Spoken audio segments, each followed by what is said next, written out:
The holoscreens went black and then flared back to life with a single headline that burned across every orbital net. Earth has declared war. For a handful of stunned seconds, nobody on Prime could remember how to breathe. On Earth, the announcement was not made by a polished spokesman or a trembling secretary.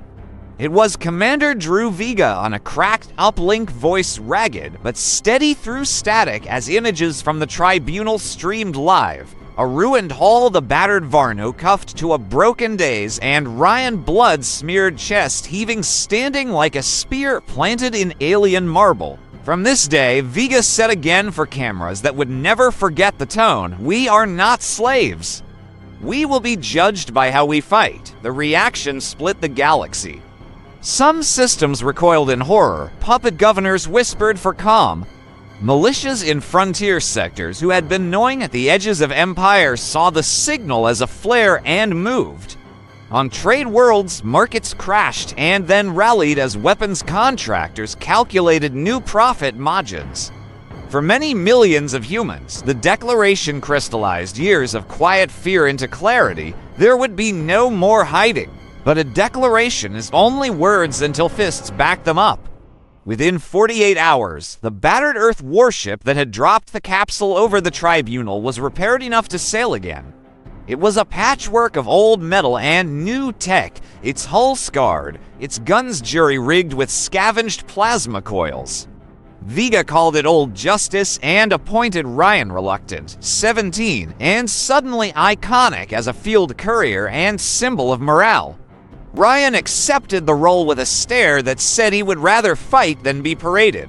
Varno, meanwhile, was not a dead god. Captured amid rubble, he lay strapped and shaking in a detention lock.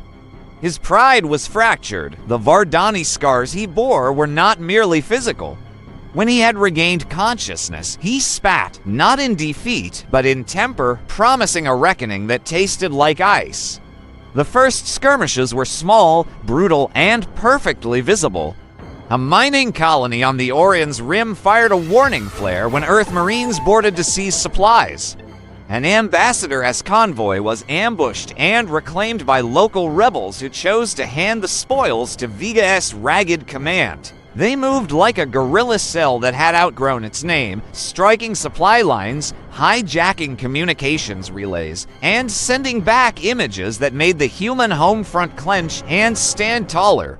Across galactic channels, propaganda became indistinguishable from truth. Children waved handmade banners in orbital ports as old veterans taught them to strip weapons. Slogans primitive and fierce washed over institutional decorum. "We explode" became a chant and a promise. Vega built something the strategists had not expected, a coalition. It was not a military alliance in the classical sense. It was a network of small forces who had been under Empire rule and now sought freedom, or profit, or vengeance. Pirates, exiled nobles, disgruntled colony governors, and human survivors bound together around one blunt idea: the Vardanian police of the cosmos could be challenged. They began by protecting convoys and ended by opening a corridor for refugee ships.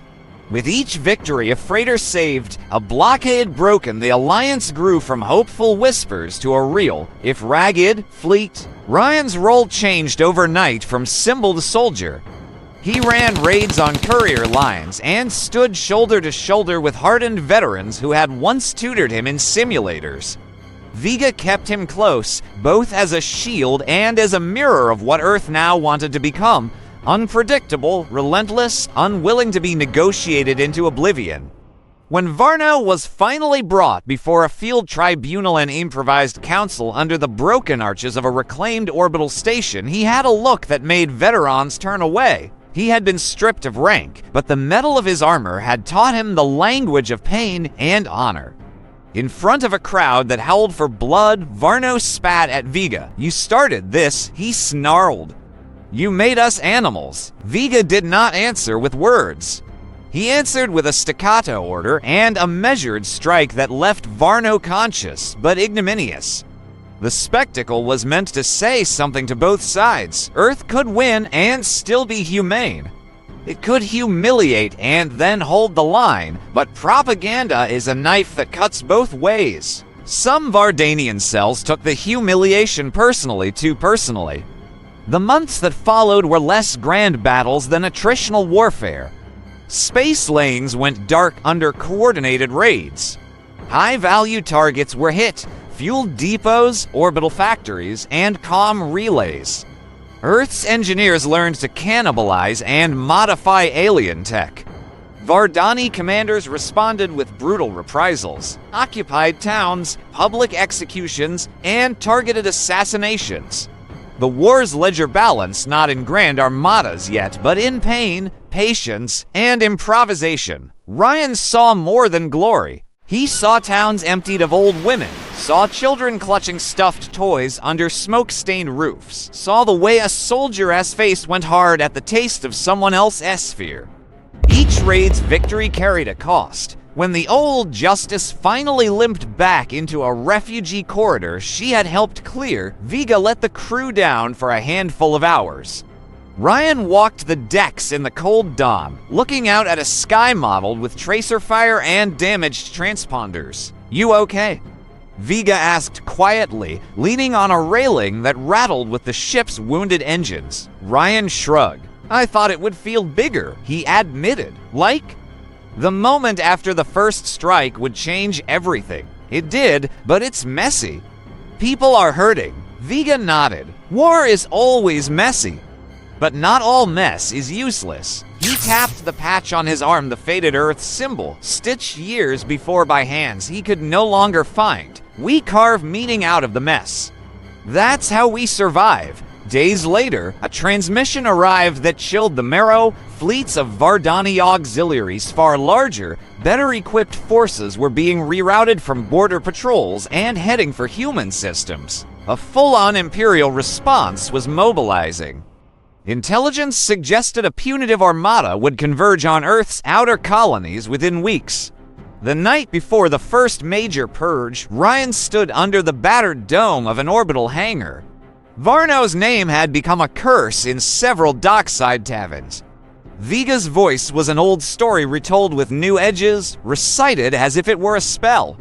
Around them, the Allied fleet prepared, scavenged frigates, cloaked interdiction runners, and one refurbished dreadnought dug from a ship graveyard and given a new heart. There will be losses, Vega said, and his voice dropped to the same quiet tone he used for funerals. We'll adapt. We'll hit what hurts.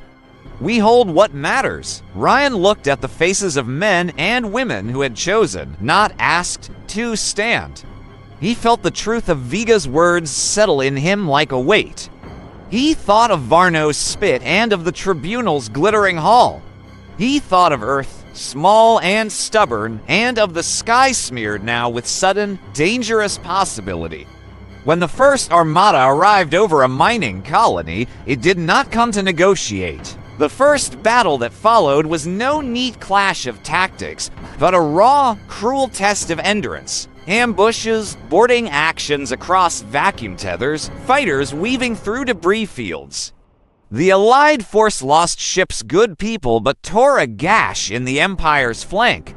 The Vardani learned quickly not to underestimate a human with nothing left to lose. When the combat settled, brief and terrible, the headlines were back, the war escalates. But beneath the ink and pixels, there was a quieter change. Planets that had been content to feed the Empire began to shut down trade with occupied systems. Smugglers rerouted to Earth ports. Messages of solidarity coded, subtle, and sometimes dangerously explicit trickled in from systems that had once smiled at Prime, Escort, but now wondered who, really, held power. The story did not end in victory or defeat. It ended, for now, with a promise and a bruise. In the off-the-light of the First Fleet clash, Ryan climbed onto the hull of a disabled frigate and watched the galaxy breathe in and out like a living thing. The stars were the same, glittering and cold, but the space between them hummed differently. "We're not done," he told the horizon, voice lost among the hiss of radiation and the creak of twisted metal. No answer came from the void. Only the distant hum engines in the dark, a fleet being mustered far away answered back like an approaching tide. And across systems, from broken courts to cramped living rooms, a new sentence was being written into the ledger of history. Earth had lit the match. The galaxy could either learn from it or be consumed.